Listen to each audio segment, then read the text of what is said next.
আওয়ামী লীগের গর্ব করার মতো এই ব্যারিস্টার সুমনই আছে, আর কেউ গর্ব করার মতো কিছু নাই, সবাই চোর। আমি যখন সেই পবিত্র জিনিসকে অপবিত্র প্রমাণ করছি তখন তারা হাই হাই শুরু করছে যে আমাদের তো পবিত্রটাও অপবিত্র। কিন্তু ব্যারিস্টার সুমনের ইতিহাস ভুলে গেলে হবে না।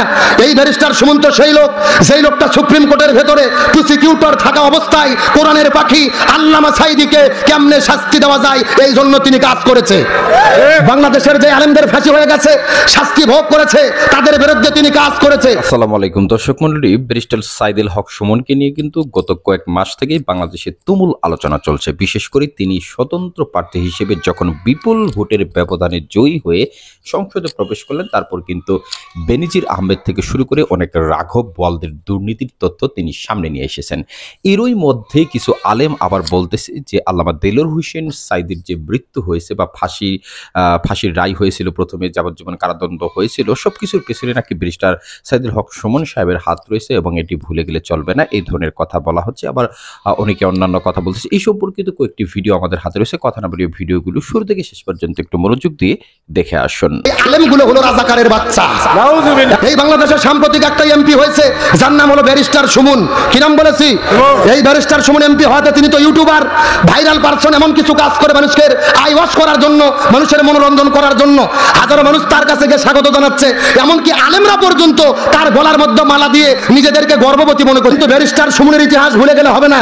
এই ব্যারিস্টার সুমন তো সেই লোক, যেই লোকটা সুপ্রিম কোর্টের ভেতরে প্রসিকিউটর থাকা অবস্থায় কোরআনের পাখি আল্লামা সাঈদীকে কেমনে শাস্তি দেওয়া যায় এই জন্য তিনি কাজ করেছে। বাংলাদেশের যে আলেমদের ফাঁসি হয়ে গেছে, শাস্তি ভোগ করেছে, তাদের বিরুদ্ধে তিনি কাজ করেছে।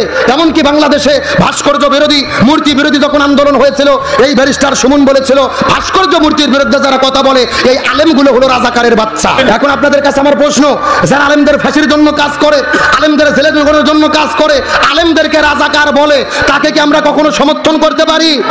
ভালো করে বুঝলেন, আমি তার ব্যক্তিত্বের বিরুদ্ধে বলি না, সে ভালো কাজ করে সমর্থন করি, তার ব্যক্তিত্বের প্রশংসা করি, কিন্তু সময় এসেছে আলেমদের ব্যাপারে তার অবস্থান কি এটা পরিষ্কার করতে হবে। এই ব্যারিস্টার সুমন আর বগুড়ার হেরো আলমের মধ্যে কোনো পার্থক্য নাই। ভালো করে বুঝবেন, হেরো আলম কিন্তু নির্বাচনে দাঁড়াইছিল 5 বছর আগে বগুড়ায়, 2 বছর আগে ভোটে জিতেও ছিল, কিন্তু দলের লোক না হওয়ার জন্য এমপি হতে পারেনি। আর ব্যারিস্টার সুমনও বিদ্রোহী প্রার্থী, কিন্তু এমপি হয়েছে একই দলের লোক হওয়ার জন্য। আপনাদের হেডমোটটা মারাত্মক ভাবে বোঝা লাগবে। সুতরাং কান সিল কানলে দৌড় মারছে, সিলের পেছনে দৌড় মারবেন, কানে হাত না দিয়ে যা দেখবেন তাদের পিছে ছুটবেন না। একটা কথা মনে রাখতে হবে, যারা আলেমদের বিরুদ্ধে, যারা ইসলামের বিরুদ্ধে, এদের সমর্থন করা ইমানের দাবি হতে পারে না। এ যদি তওবা করে আলেমদের পক্ষে থাকার ঘোষণা দেয়, আলেমদের পক্ষে থাকে, আমরাও তার পক্ষে থাকবো। সমস্যা ব্যারিস্টার সুমন পাস করার পরে বক্তৃতায় বলেছে আমাকে ফুল দেওয়ার 200 টাকা দিয়ে ফুল দেওয়ার পরিবর্তে আমাকে 200 টাকা না দিয়ে অসহায় মানুষকে 200 টাকা দিবেন, আমি তাদের বুকে জড়াই ধরবো। এই কথা বলার পরেই আমাদের হুজুররা বলছে হ্যাঁ এই তো মদিনার সনদে রাষ্ট্র চালানোর মতন যদি কোনো রাষ্ট্রপতি থেকে থাকে তাহলে একদম ব্যারিস্টার সুমনই পাইছি। এটাই হচ্ছে সেই মদিনার সনদে চালানো একটা রাষ্ট্রপতি। হ্যাঁ, ব্যারিস্টার সুমন এমপি হওয়াতে জীবন ধন্য। আমি এই সমস্ত হুজুরদেরকে বলছি, হুজুররা এই ব্যারিস্টার সুমনকে আপনারা চিনেন নাই, ভুলে গেছেন এর অতীত ইতিহাস। এই ব্যারিস্টার সুমন সেই লোক যিনি উলামা ইকরামকে রাজাকার বলে গালি দিয়েছে, আল বদর আশ-শামসের অধিকার উত্তরসূরি বলে হুজুরদেরকে গালি দিয়েছে। আমরা নাকি রাজাকারদের বিরুদ্ধে তৈরি, আমরা আমাদের শরীরে নাকি রাজাকারের রক্ত বইতেছে, আল বদর আশ-শামসের রক্ত বইতেছে, আমরা নাকি স্বাধীনতার বিপক্ষের শক্তি। এই রকম বক্তব্য দিয়েছিল। কখন দিয়েছিল? যখন আল্লামা মামুনুল হক সহ বাংলাদেশ সমস্ত উলামা ইকরাম ভাস্কর্যের বিরুদ্ধে কথা বলেছিলেন। তারা বলেছিলেন ভাস্কর্য আর মূর্তির মধ্যে কোনো পার্থক্য নেই, ভাস্কর্য এবং মূর্তি একই জিনিস। জাতিকে এই কথা যখন বুঝিয়েছিলেন, তখন ব্যারিস্টার সুমন এই সমস্ত উলামা ইকরামের বিরুদ্ধে বিক্ষোভ মিছিল করেছিলেন এবং সেই মিছিলের তিনি সমাপনী বক্তব্যে এই কথাগুলো বলেছিলেন। এই দেশের যে সমস্ত উলামা ইকরাম বলছেন ভাস্কর্য এবং মূর্তি একই জিনিস, তারা রাজাকারের রক্তে তৈরি, এগুলো আল বদর আশ-শামসের উত্তরসূরি, এরা স্বাধীনতার বিপক্ষের শক্তি। এই হচ্ছে ব্যারিস্টার সুমন। আরো বলছে শুনেন, উনি যখন ট্রাইব্যুনালের প্রসিকিউটর ছিল, যতগুলো আলেমের ফাঁসি হয়েছে, এই সমস্ত আলেমদের ফাঁসির জন্য ওনার কিন্তু অনেক অবদান রয়েছে। এমনি তাকে এমপি বানানো হয় নাই, এমনি এমনি তিনি এমপি হয় নাই, ইনার অনেক অবদান আছে। অতএব হুজুরদেরকে বলছে, হুজুররা থামো, কত লাফায়ও না, অত খুশি হয়েও না, তোমার টুটি চেপে ধরবে। উলামা ইকরামকে বলছে, উলামা ইকরাম টুটি চেপে ধরবে। তার কাছে সেলফি তুলতো, তার সাথে সেলফি তুলতেছ, সেলফি তুলে নিজেকে গর্বিত মনে করছে না, ব্যারিস্টার সুমনের মতন একজন মহান নেতার সাথে সেলফি তুলেছি, আমি কি আর আমি আছি ভাই? এই হলো ব্যারিস্টার সুমন। তিনি ভালো কাজ করলে ধন্যবাদ, কিন্তু আলেমদের বিরুদ্ধে ওনার কি অবস্থা এখনো কি চেঞ্জ হয়েছে? উনি যে আপনাকে বললো আপনি স্বাধীনতার বিপক্ষের শক্তির লোক, এই দেশের ওলামায়ে কেরাম বা স্বাধীনতার বিপক্ষের শক্তির লোক, কারণ এই দেশের সমস্ত ওলামায়ে কেরাম বলেছিল যে ভাস্কর্য এবং মূর্তি একই রকম, মূর্তি আর ভাস্কর্যের মধ্যে দেয়ার আর নো ডিফারেন্স বিটুইন মূর্তি এন্ড ভাস্কর্য। এ কথা যখন বলেছিল তখন এই সমস্ত আলেমদেরকে তিনি একটি উপাধি দিয়েছিলেন, যেটা হলো আল-বদর আশ-শামস, নতুন প্রজন্মের এরা আল-বদর আশ-শামস রাজাকার।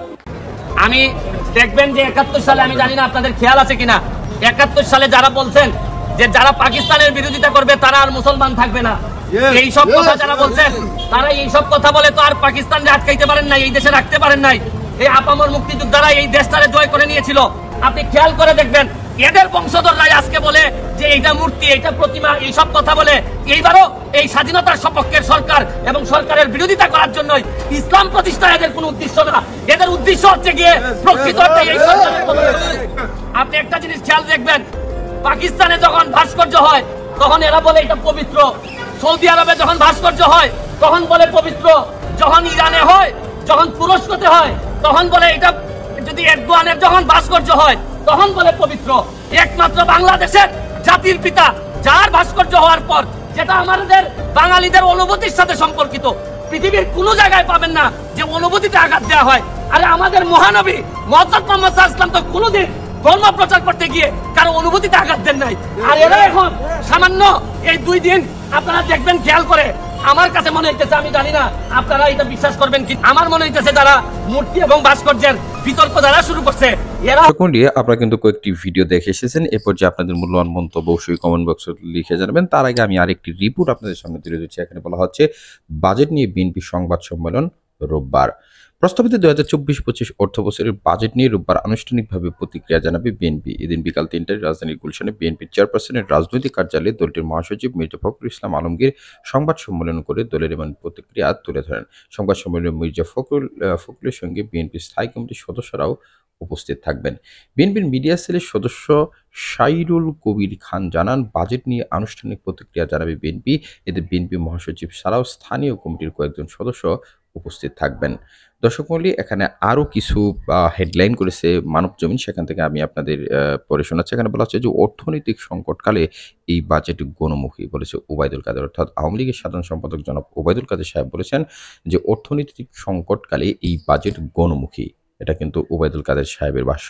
অপরদিকে আরও বলা হচ্ছে যে সরকারের বাজেট দেওয়ার কোনো ম্যান্ডেট নেই। খসরু, বিএনপি স্থায়ী কমিটির সদস্য খসরু বলেছেন সরকারের বাজেট দেওয়ার কোনো অধিকার বা ম্যান্ডেট নেই।